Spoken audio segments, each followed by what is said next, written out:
Next question says, I qualified for Raw Nationals for the first time this year, and I would like to compete in that meet.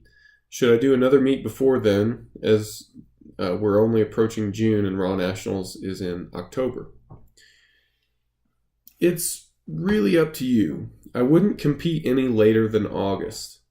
And I would probably err on the side of it being early, the first half of August.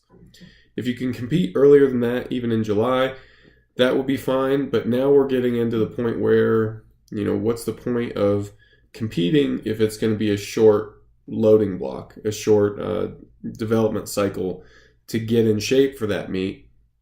And that goes back to what is the purpose of doing the meet to begin with. I'm guessing about you a little bit at this point. You may have an extensive competitive history and you don't really need the competition experience. But if that's not you, then doing a competition may be beneficial just because you learn a lot from doing them. You learn about timing your warm-ups. You learn about the general flow of things. You learn about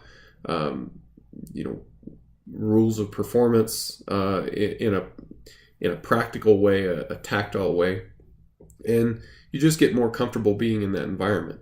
So if you don't have a lot of meet experience, I would recommend go ahead and do the meet itself, especially if you can get one in July or early August.